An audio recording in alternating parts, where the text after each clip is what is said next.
So today we are continuing with our series of interviews, and today we've got the pleasure of Angela Stevens, and thank you so much for spending some time with us today, especially with that magnificent background. It's beautiful, isn't it? That's one of my wishes. I'd love to see it. I haven't seen it yet. Oh, well, I'm looking at you and I'm looking at it, and I'm very impressed. So, Angela, because nobody knows who you are, could you just give yourself a little background so that the listeners can sort of get some kind of an idea all about how fabulous you are? Okay, so I'm Angela Stephen, or some know as Tiny Gormanston. I tend to play with different pseudonyms and names, and I just like to play, basically. So who am I? I don't really like labels, so maybe you can call me an energy keeper or an energy facilitator.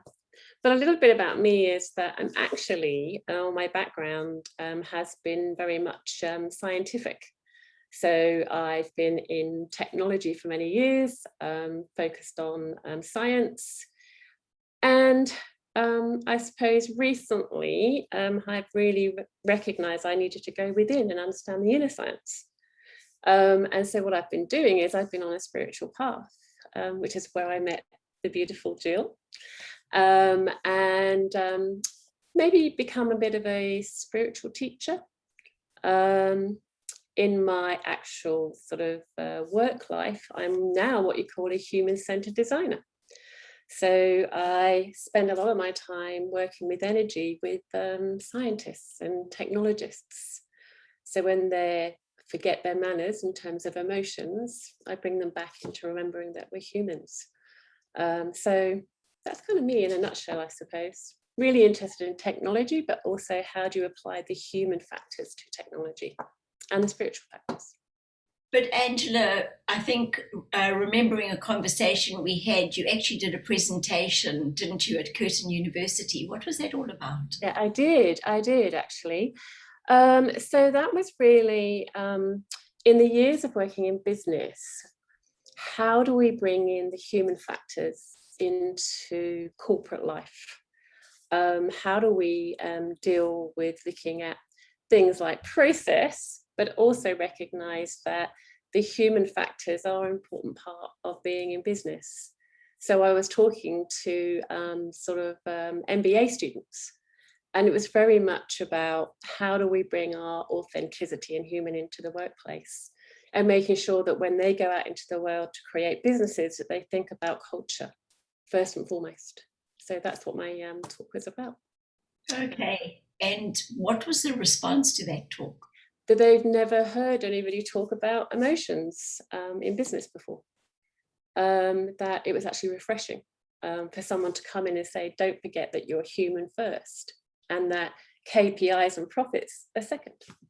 So yeah, it was well received. So that actually seems to be something that a lot of companies still need to learn, that it's perhaps maybe profit over people when it should be the people over the profit? Oh, 100%. So I've worked in very toxic environments. It seems to be that the universe throws me into these toxic environments where I always end up talking about culture. I think businesses want to change, they just don't know how to change. So I think it's things like the C-suite that are, often rise to that level because they can't afford to deal with their emotions. That's what they've actually said to me, is that we cannot afford to care. We've got a lot of work to do in that environment. And it's actually quite exhausting. So spiritual hygiene is something that I'm actually very passionate about.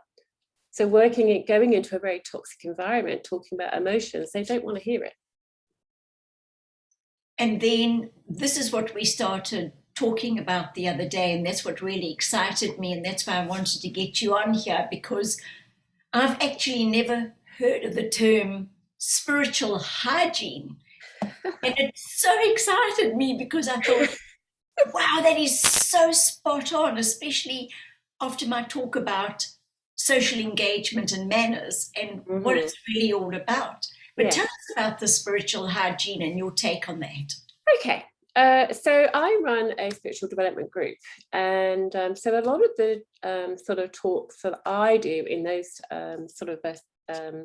groups are about setting your boundaries, having your spiritual manners, recognizing that, you know, we're all energy fields and we come into contact with toxicity every day. What do you do to actually sort of keep yourself pure? So an example could be that a lot of people listen to a lot of things online, right? So they may just be absorbing, they might go into TikTok, they might go into Facebook, and they're thirsty for knowledge.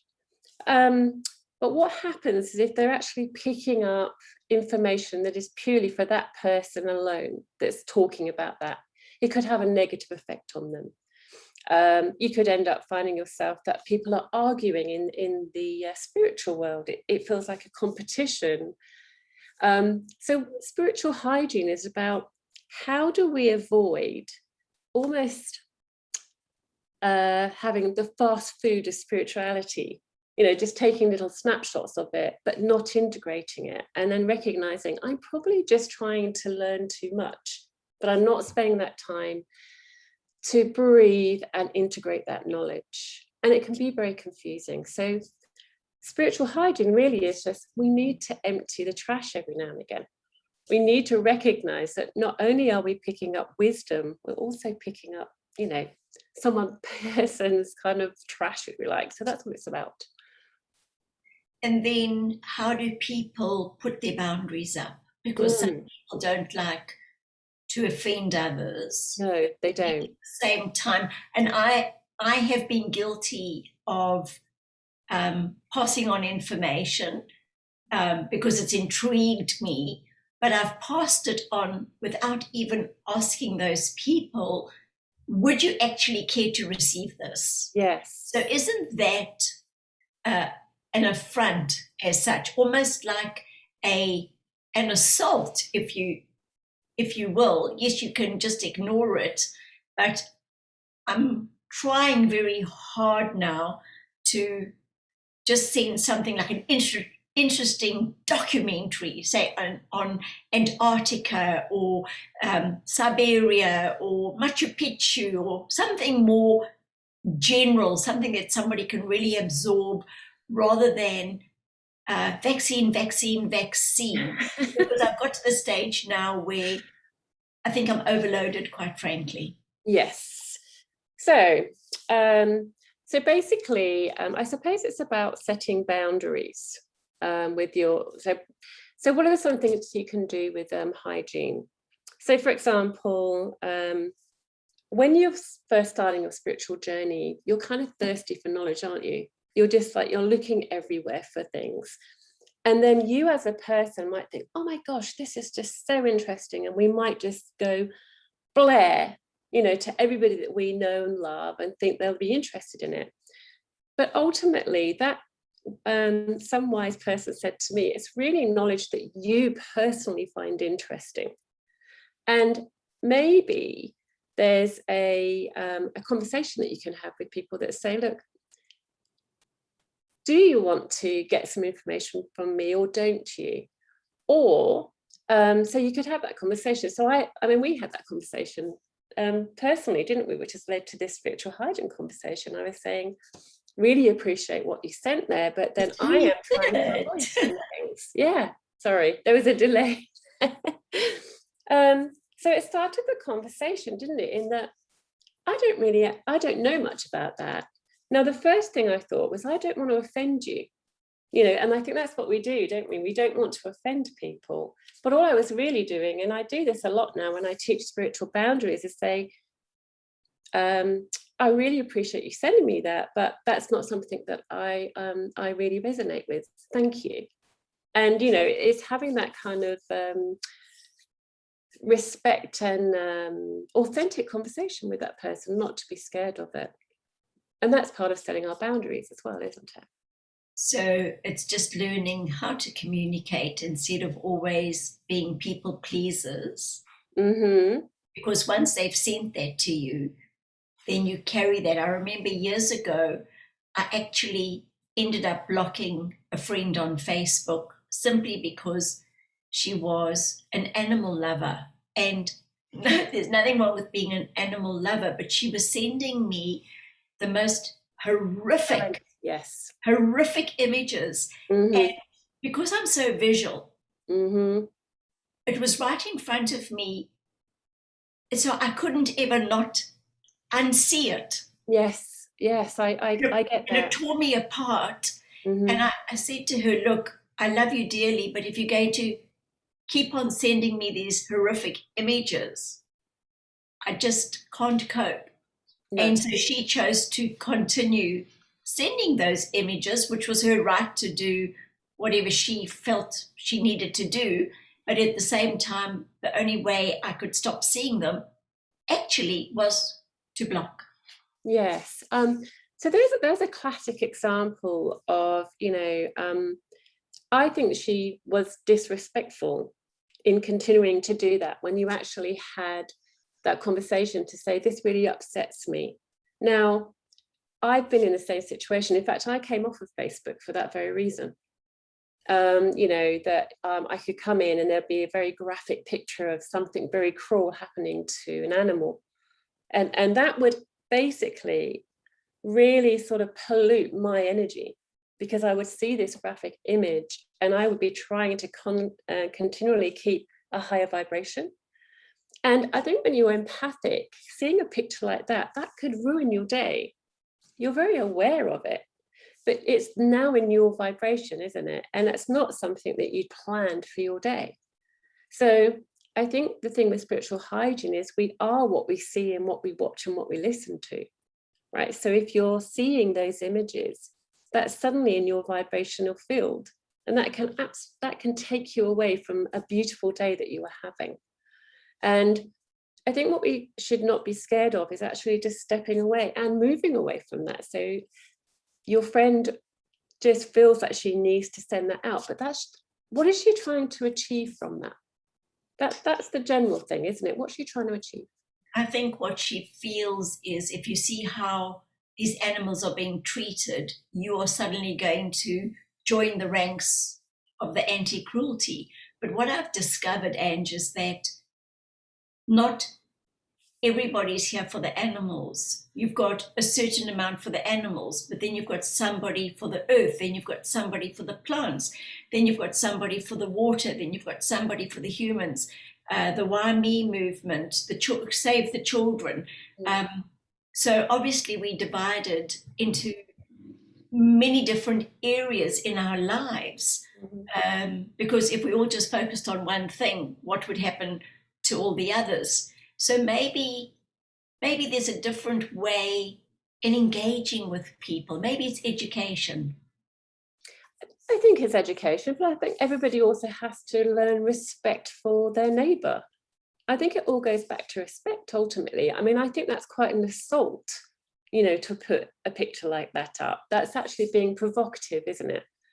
And, so generally, I still want to understand the motivation. It's just saying, right, if you see these cool things, you're now taking me down my path to save the animals, which is taking maybe me away from my path of saving the children. So, I think ultimately it's sad that you had to sort of block her. I mean, I suppose, but for me, I step away completely from these platforms because I think there's a level of distraction in them.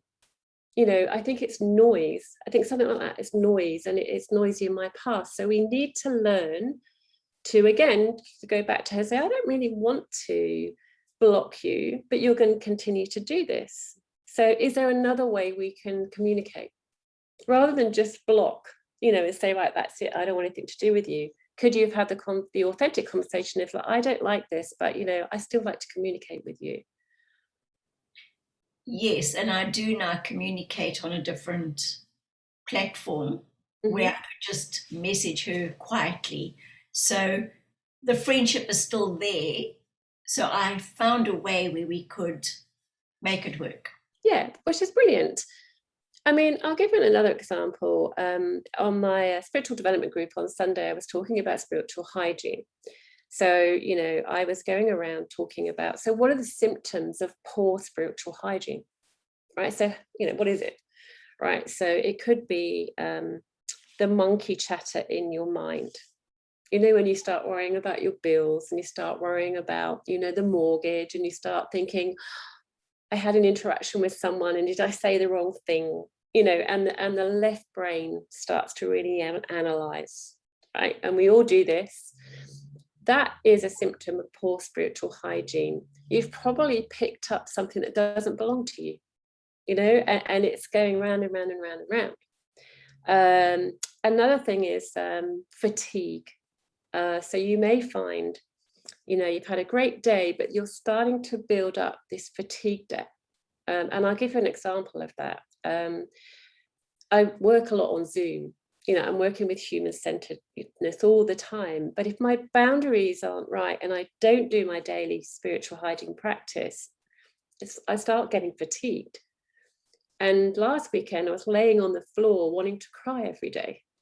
I was just like, I can't do this. And I recognized I'd picked up, you know, all the negativity and all the toxic kind of like whirlpool from my colleagues and sitting in front of a computer for 8 hours a day, right? So I think, and so they're symptoms of something's not right. I don't feel right.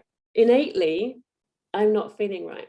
And that is because I wasn't actually sort of burning, you know, sage. I wasn't, you know, setting my intentions for a beautiful day.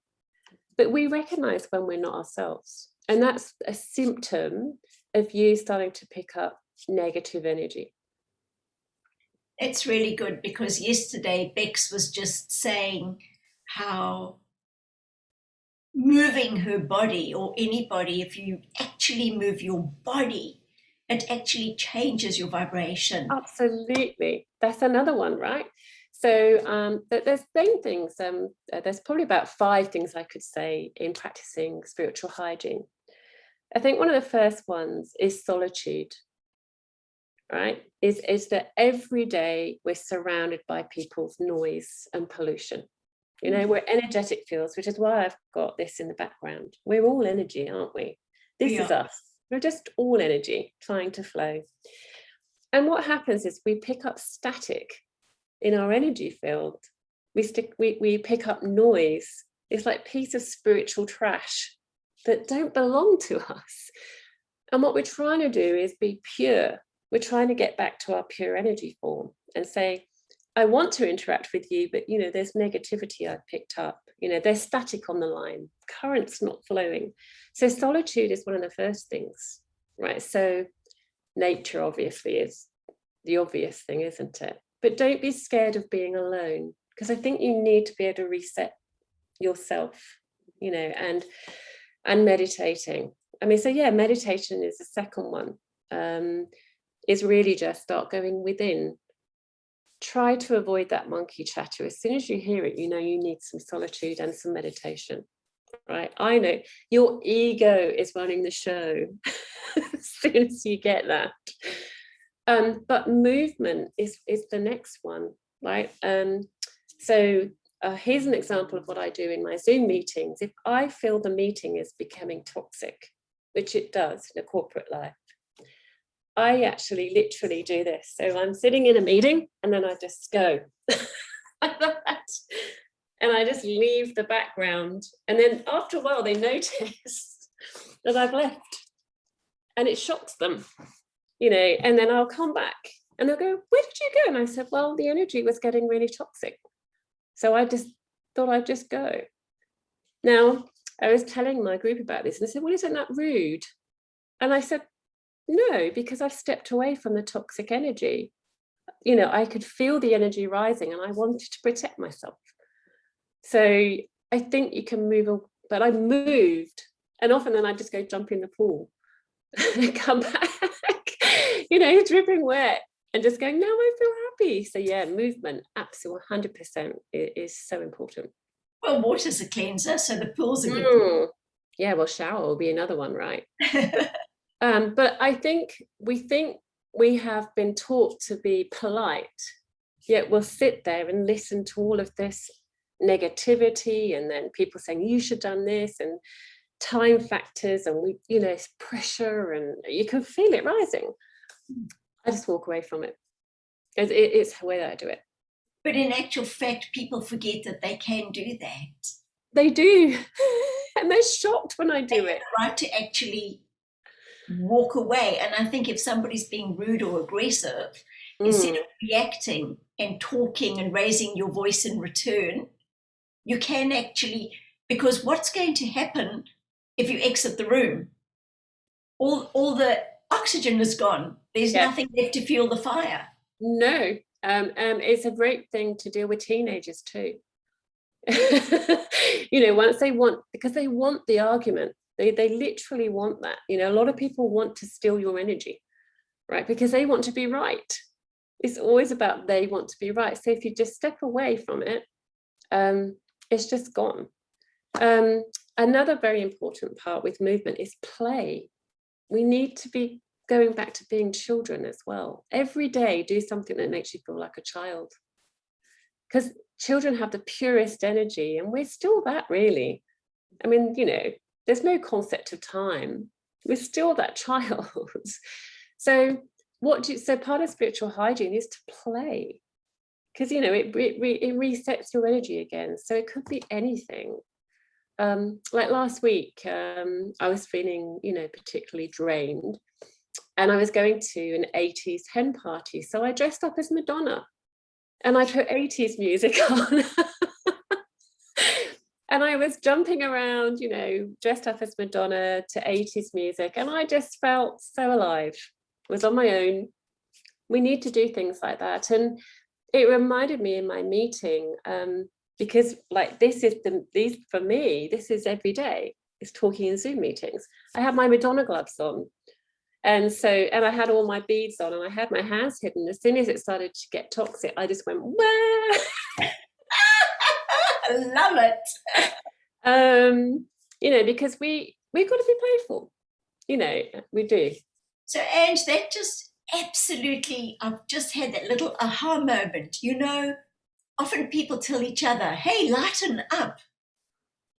Yes. So isn't really that what it means? Have a Madonna moment. Yes. Don't take yourself so seriously. And the thing is, when you're feeling particularly down, that's hard to do. I recognize that. If you're really in the thick of depression, dressing up as Madonna isn't something you're going to be able to do. And people say that a lot to me in my development groups. When you're really down, what do you do? And I said, well, what you could actually do for yourself there is smell some lavender, right? Have some essential oils, and just, it's all about senses.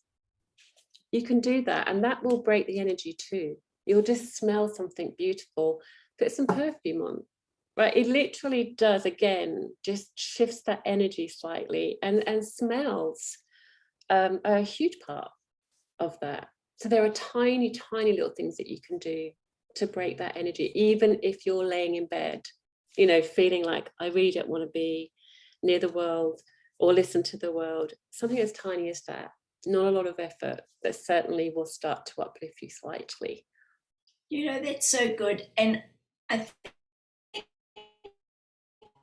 what is really good for the audience to understand today is that the Angela sitting talking to me today is a very different Angela from less than 18 months ago. Oh, yeah. So when I think that I met you doing hypnosis, yes, and we did the same hypnosis course with Alba and Antonio, and then we went to Peru together. We did. And in Peru, you listened a lot. And when you did speak, I really listened, because I thought, well, because you weren't chatter, like me, boom, boom, boom, boom, boom all the time, I really love those people who just speak when they've actually got something sensible to say, because it makes me really, really listen to them.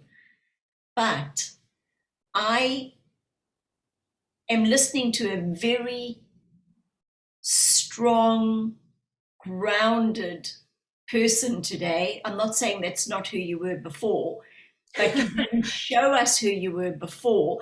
And I'm saying this because there'll be a lot of people listening who will be in awe of everything that's coming out of you, but it doesn't happen instantly. It's an Right. unfoldment. So tell them about your process over the last 2 years, if you don't mind, Yeah. so that they can see how people can develop and Yeah, unfold and blossom. of course. Probably my journey before I went to I met you in Wanaka was I'd got to the point where I hadn't kept my boundaries up. I literally was exhausted by a lot of things that had happened in my childhood, trying to be authentic, feeling shame, all those things that happen where your vibration is very low. And then one day I was listening to Alba, so on her session, and within 2 weeks her newsletter came out. I just signed up to the newsletter about Wanaka happening, and I put myself out of my comfort zone. Right, sorry, my busy road, and yeah, I started to listen to the universe. What I'd actually done the majority of my life was externalized everything, tried to shut everything out. And then I just thought, again, pull boundaries, no sort of rituals to make myself better. And I went to Wanaka. And then I recognized, that I really needed to do that inner journey. I needed to go inside and start to do some of that, what they class as shadow work. I needed to recognize that I wasn't the events that happened in my childhood. They didn't define me, but I had kept them very quiet for a very long time and felt an awful lot of shame on things that were out of my sphere of control and influence. I carried around that for a very long time. So when you met me, you met somebody who was ready to let go, of all that baggage, that I had picked up that actually wasn't mine to own. And that's the thing, I'd carried around all of these heavy bags for years, and it had represented itself as shame and lack of confidence and very low self-esteem. So that's who you met when you met me in Wanaka.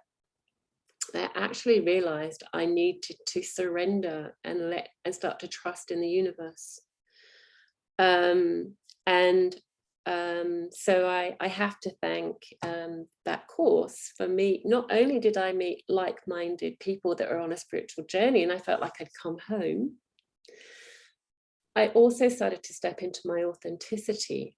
But that wasn't easy. So what you saw was someone that was the most vulnerable at the most vulnerable part of her life. And then Peru. Yes. So I had always wanted to go to Machu Picchu, and I'd been to Stonehenge about a year before I was led to Wanaka. And for some reason, I was like, the universe has taken me to all of these places, to step into my sort of spiritual teaching role, which is what I should really be doing. So when we went so I just signed up straight away. I need to go to Peru. And I was quite overwhelmed because there was a lot of what it seemed to be very confident, like almost I put everybody on a pedestal of being highly evolved spiritual people, and quite a few extroverts. And as an introvert who's quite scientific, I found that very overwhelming. So, so again, there was this, everyone seemed to gel. Everybody was always like hugging and going off with each other all the time. And I was just, my energy was just getting flatter and flatter, actually. And I, one of the girls that was on that sort of place also, who went to Peru, we discussed this later, but we didn't have we weren't brave enough to say that at the time. We thought we've got to be amazingly spiritual because we're in Machu Picchu. And what does that mean? Well, but yes, what does that mean? I'm so spiritual. Well, what I found is everybody's absolutely beautiful, but I had put a hierarchy to, you know, the spiritual journey. And for me, I think I was focusing on a destination and not realizing it was the journey itself. Excellent. But I met the most beautiful people, and it was a profound experience. I have come back, but I believe that I've come back confident, but it was the journey after Peru that where I changed. Yes. During the time at Machu Picchu, I felt a bit of a fraud. I felt, wow, these people are doing all these amazing things, you know, and who am I? What am I? But I faced everything. I think the shaman was incredible. You know, he allowed me, and Tabash, they allowed me to leave my shame in Peru. And I felt like a fraud there as well, isn't that? You know, how much and who should we be in order to accept ourselves? At what stage do we actually start thinking that we're okay? Yes. I think there definitely could be, it almost sometimes feels that there are layers to being spiritual, doesn't it? As if you're trying to become godlike. And it's actually not that at all. It's for me, it's a continuum, which is, you know, that we're learning and then we fall, and we're learning and we fall. And it's you know, much like, you know, this behind me, that rise and fall is we're souls having a human experience. If we've got to that level, then we trot off to source. Do you know what I just loved was when I did one of the sessions and they spoke about the lava lamp. Yes. Where you just go up, that you reminded me, and then you just fall and then you go up. And you know, they said that those that are in the limelight in this current incarnation can only be in the limelight if they are the supporters. So you can't be a doctor unless you're a patient, and you can't be a patient unless there's a doctor. But it doesn't mean that the doctor is more important than the patient, because the doctor is nothing without the patient. And that's how these so-called spiritual people who go on these ego trips, I think they've got to remember that it's just having an experience. They know better than anybody else. And they said the next time round, those that are in the spotlight this time will then be the introverts, the quieter ones, the support crew, the next time round. So it's like a curtsy and a dance, just like the light behind you, you know, that just flows like that. So, you know, no right, no wrong. And then Ange, and then you started the Feelings Council. Yes, we did. From the discourse about that. Okay, so I have to thank Jill and Albert to a degree, because being the quiet one and living tiny, as he said to me, I have never felt the confidence to step forward. So during the discourse, especially one of the episodes called The Balance, you introduced now, who's probably my partner in crime, Jason Wright, who's a psychologist. You said to me, there's so much that you have to give, both of you have to give. You need to create, if you like, a circle to help people manage their emotions. Because spiritual hygiene is really emotional hygiene. So how do we learn to love every single emotion that we have? You know, so why do we have anger? Why do we get anxiety? So we created what we call the Feelings Council. And we did it quickly, didn't we? Because you were saying, quick, you need to put this together. So your guys were saying, basically, you guys need to get together because as a combination, you're going to give a beautiful service to the world. And we started it really quickly, thinking it was going to be an educational sort of process on emotions, a school for emotions, because we're not taught about emotions at school. Now, so we set up the our Facebook page, and we started to put the lessons, but it didn't feel right because we didn't know each other intimately at that point, and we recognized we were left-braining it. Both of us are very analytical and come from a scientific background. So in the last few months, we have been working in the background to recognize what the Feelings Council really is going to be. We've had to go through an awful lot of energy work. We have been learning how to do channeling, and we've been learning how to do more hypnosis with each other and attune to our guides, really listening to the universe. So we now know what the Feelings Council is going to be. But when we first started it, we knew we needed to do something, but we hadn't gone through the bumps, if you like, of really understanding how do you create an energetic service that really the guides want you to do. It's not what you want to do as a business, and we had to step out of our way a little bit.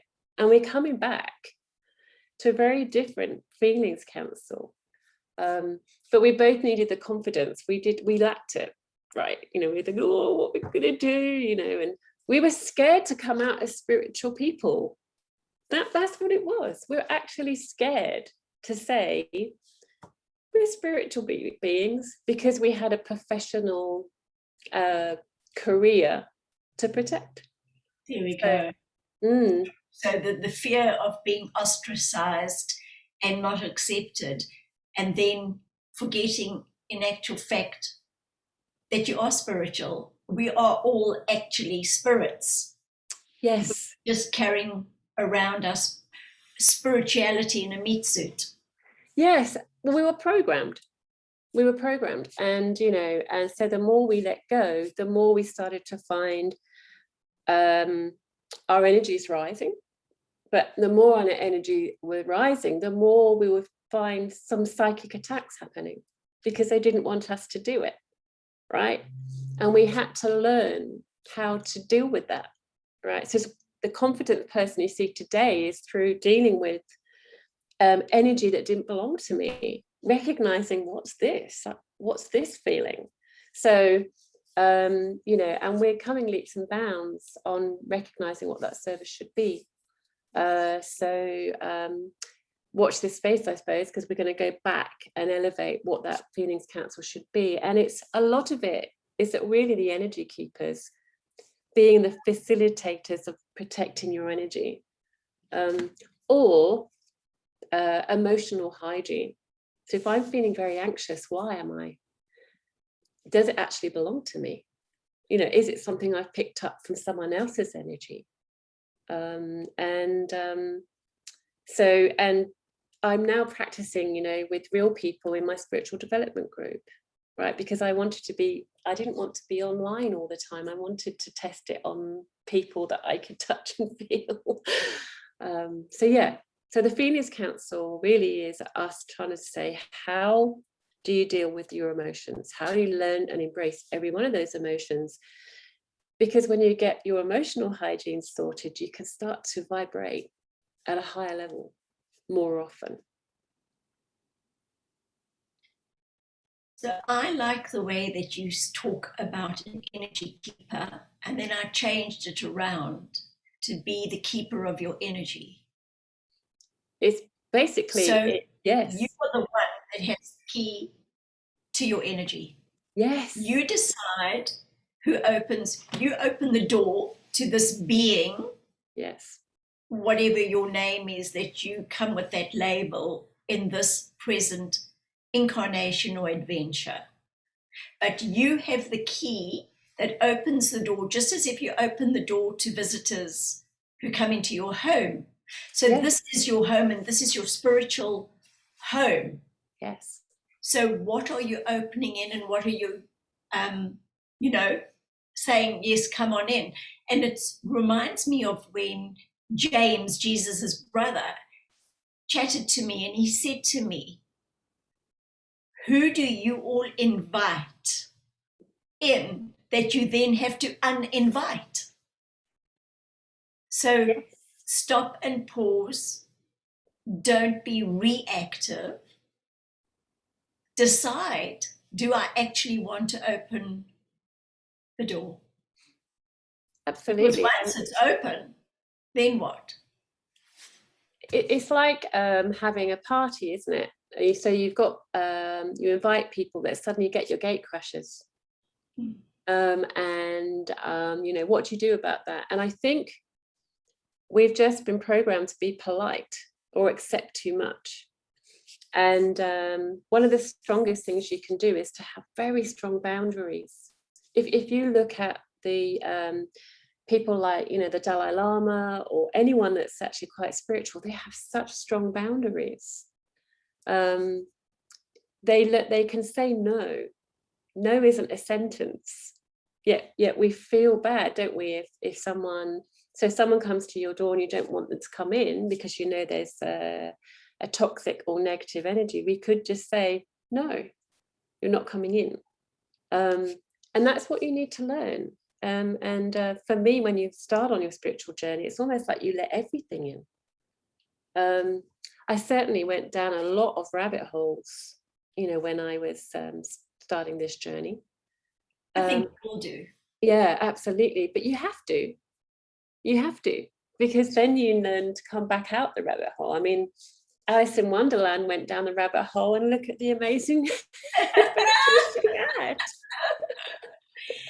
I suppose then you also decide what resonates with you and what doesn't by going through all those rabbit holes and then realizing you can't actually change the world with all those things, and then rather bring yourself back again. And as my husband says, well, what's the point of looking through all those 10 million rabbit holes when, Jill, you live in central Otago and there are real rabbit holes outside? Go for a walk. Get back into the real world. So yes. I think the thing I've learned massively coming back from Machu Picchu is that I felt I was going on a pilgrimage, and you know, I was like, whoa, you know, when actually I needed to learn to ground. Now, you know, if you look at the shape of a pyramid, it's the bottom of the pyramid, it's the grounding part that makes that such a powerful thing. It's the widest part. It's the Maslow's hierarchy of needs, isn't it? You know, light, you know, just the simple things. And that is your spiritual journey. Like, it's grounding yourself, being part of Earth, not trying to think you can save the world. And I think when you're empathic, that's what you want to do, isn't it? That we're just very tiny in our own sort of shells, but as a collective, we might do that. But you know, maybe the empathy starts with yourself. 100% does.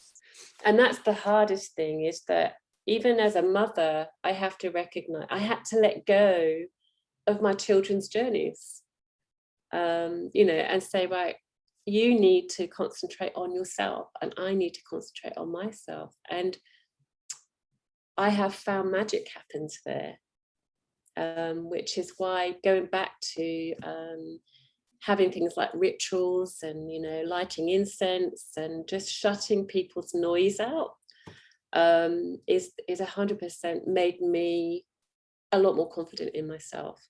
And I said, recognizing when I'm drained and fatigued, that's because I'm picking up noise, statics on the line, right? So I need to bring myself back to me. So you're giving yourself permission. Sorry, you're actually giving yourself permission to put yourself first. You write yourself a permission slip. I am allowed to concentrate purely on me. And that's not selfish. No, it's absolutely imperative, because we're all so unique. And what we do is we add our uniqueness to the collective.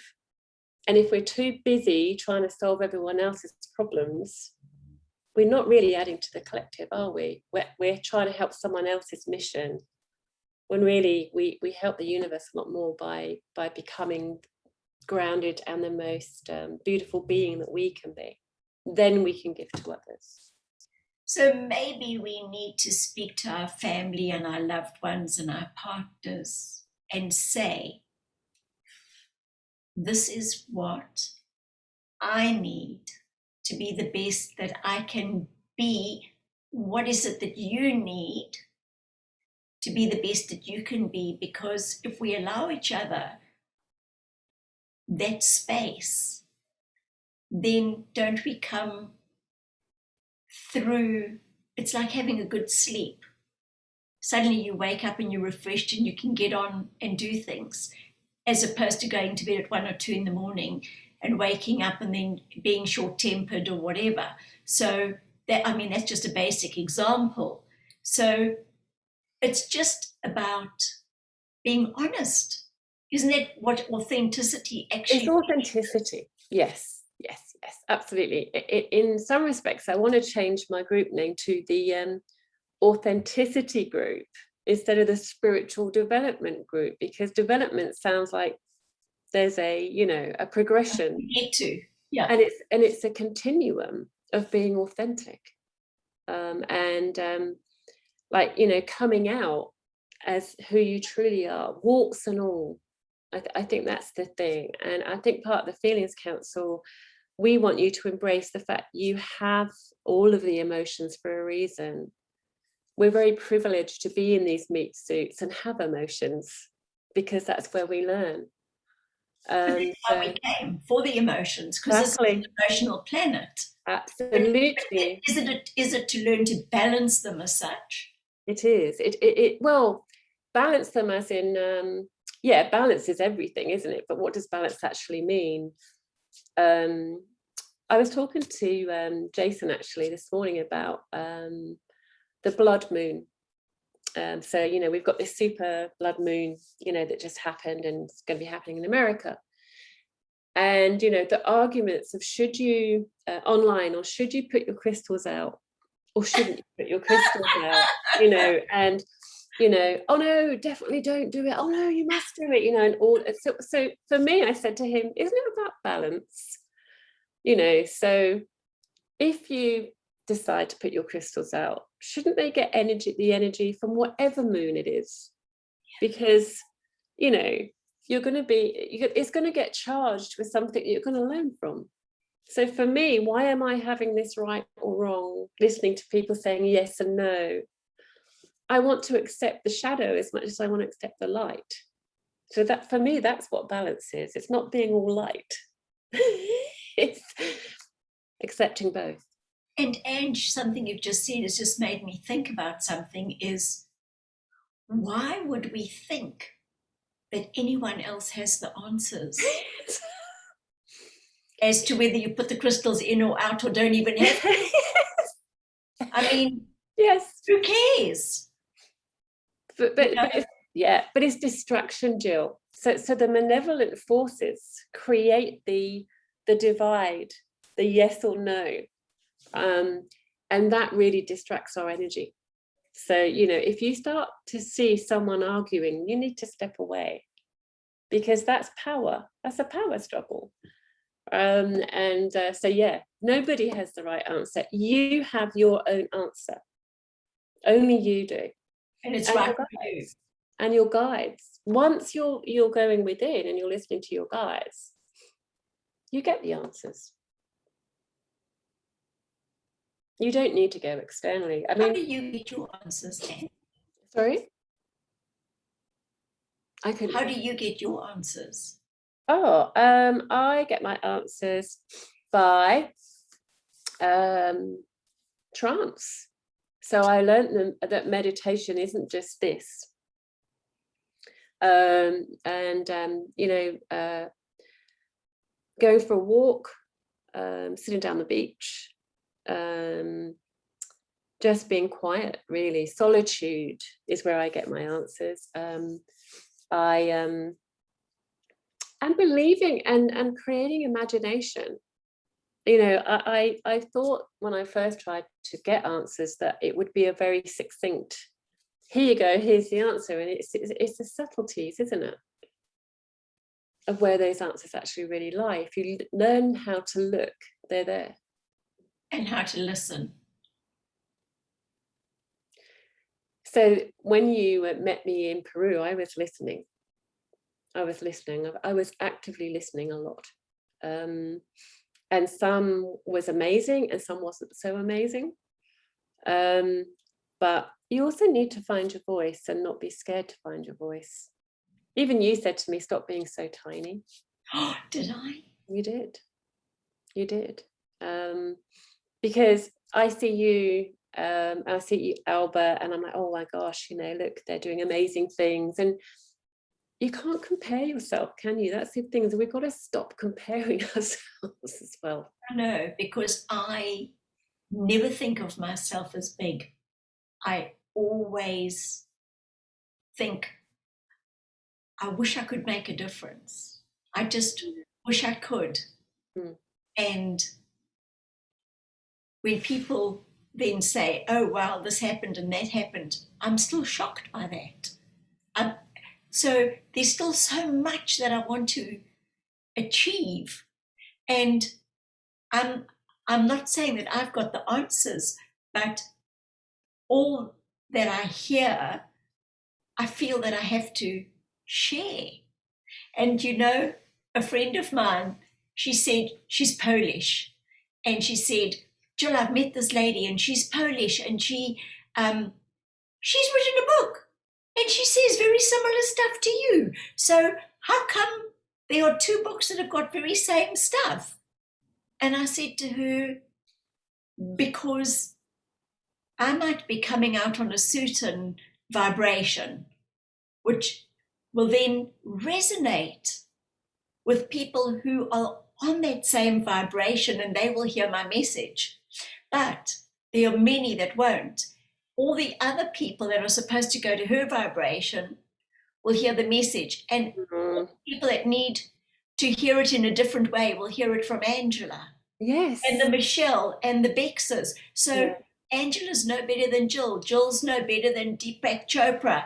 This one, Miguel Ruiz, and all these different teachers, all these big names are reaching the people who they need to reach. Does it really matter where somebody gets it from? It doesn't mean that one is better than the other. It's just different. It's like saying, oh no, you can't eat pineapple. Orange is the way to go. Oranges and bananas. I mean, you wouldn't say that, would you? No, you wouldn't. And I think the thing is, you need the fruit bowl, don't you? You know, the fruit salad. You do. And I think that it's just that we have this concept of comparing. I think that's a very human thing, and we need to stop, because we're all unique beings. We're all one. Ultimately, that's us in the background, all doing this beautiful dance, you know. And I think that's where your kind of confidence comes in, you know. And it's no point doing all of this work in the background and not holding the safe space for people to come to. That's what I learned. You know, I still need to hold the space for the greater good. And that's what I'm trying to do. And even on Sunday, there was somebody was dominating the conversation. And I'm very good as a facilitator. I'm like the conductor, you know, so I allow it. I allow someone to dominate, and then I read the energy in the room. And then in the end, this one lady was feeling very drained. So she put up her boundaries, because we'd learned about boundaries, to shut her eyes and just let this guy talk and talk and talk. And then in the end, I turned to her and I said, why have you shut your eyes? You know, called her on it. What are you doing? And she said, well, this gentleman here is basically stealing all the oxygen in the room, and I'm protecting myself. And everybody in that table went, oh, confrontation. But what actually happened from that conversation was he recognized he was dominating the conversation and said he'd spent 30 years giving advice to people. So he kind of got caught in trying to tell us all about not listening to, the monkey, but trying to listen to the monk.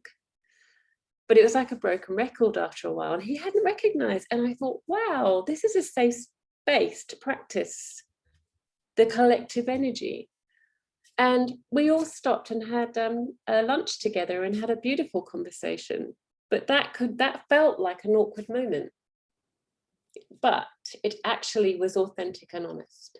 And I think it depends where you're coming from when you have those conversations and those moments. If people know that you're there and you all absolutely enjoy and love each other, that there's not a one-upmanship, but it's a genuine conversation from the heart, then it can be accepted a lot easier, and then it's not taken as criticism.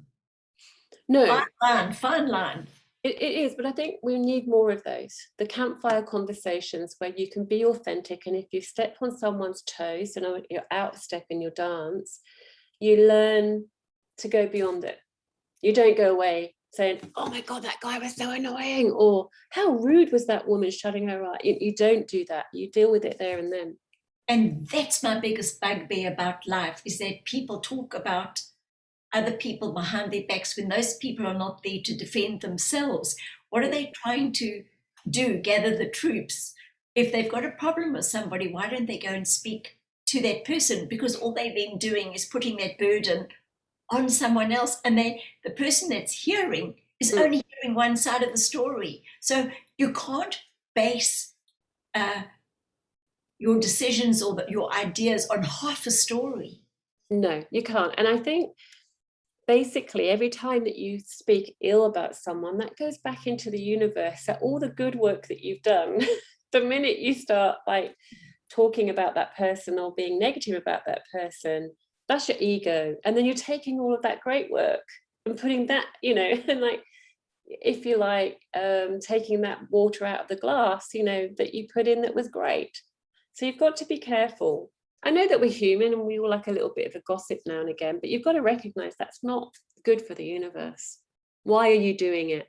It is your ego and a bruised ego that makes you talk like that. Or is it the lack that you need then to be bolstered? It's your way of saying, hey, I'm okay. Am I okay? Yes. Am I okay? Because for that person, hey, I'm not like that. But in actual fact, by talking about that person, you are that person yourself. Yeah, absolutely. And sometimes it can form bonds, can't it? They can be the common enemy. This happens a lot in workplaces. I've got some friends that are nurses, and they're saying, that can happen even in somewhere that who wants to come along and be a healer can be very, very toxic. They're tired, and they can be talking in corners about a new person, so I think we've got a lot of work to do, around that sort of behavior and characteristic. Well, I think we scratched the surface today. We did. And then, what is it that you still wish to achieve? So for me, so I just quit my job because I was dealing with the C-suite and the toxic energy all the time, and I was feeling that that's hard work. I would need a collective, to really sort of take that on. So for me, I want to continue with my spiritual teaching. I would love to hold the space, but almost practicing, those authentic conversations. Jay and I really want to start resurrecting the Feelings Council, so that we can start doing that energy work. Once you recognize that your energy and you start sort of getting out of your own way, that's amazing. And we really want to try and help people achieve that.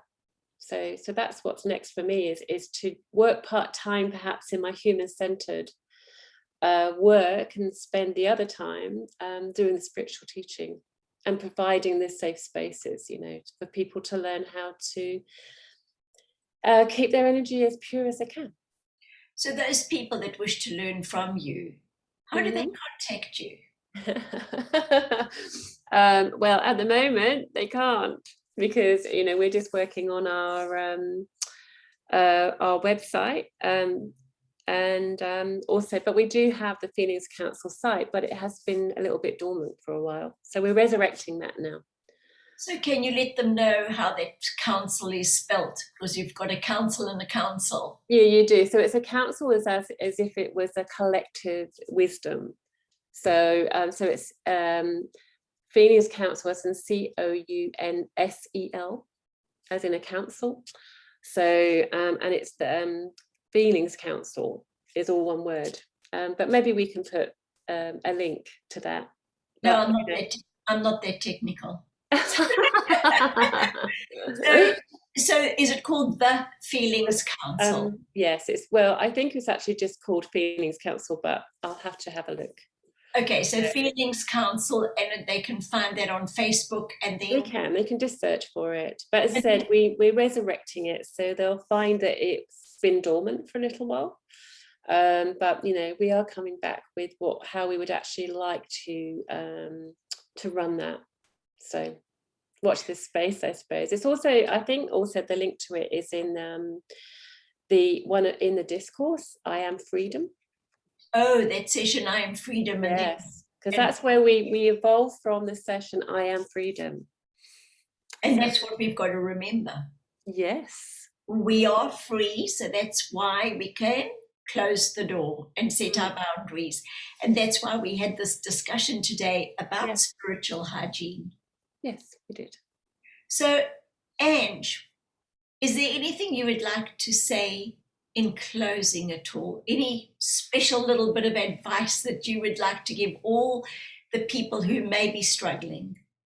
Well, the first thing I would say is don't ever give advice. Because everything, you're on your own journey. I think that it's okay to say no. This is what I've learned. It's very key that nobody else's business is yours, that your business is your own business. And then what you'll find is the more that you focus on you, then everything else actually comes out to be at, you're at a higher vibration, and everyone benefits from that. So don't be scared to use the word I am. Forget about the word selfish, because we really do need to spend time on our own, and that's where we evolve. So yeah, that's what I would actually really say. That's what I'd like to leave everybody with, is don't be scared to spend time on your own. Well, I really look forward to the second interview when you guys are up and running, and see what you guys are going to offer humanity. Yes, it's exciting. It's very exciting. And I have to say thank you to you, Jill, especially, and, you know, to Alba and your sister, you know, for really allowing us all to meet, and for really sort of propelling our journey. So you're a catalyst for us. So thank you. So Trish definitely was the catalyst. And then somebody that felt that, you know, who is she? She's just a housewife, and she's not playing an important part in this world. And yet those are the ones that open it up for everybody else. Absolutely. Absolutely. Yeah. And her beautiful tree in the background. And her that's Trisha's beautiful tree in the background that she painted or drew. I mean, she's incredible. Everybody sparkles in their own way. And thank you so much for your time today. It's so appreciated. And all the best moving forward with Jason and the work you're going to be doing. Thank you, Jill. Take care. Cheers. Bye. Bye.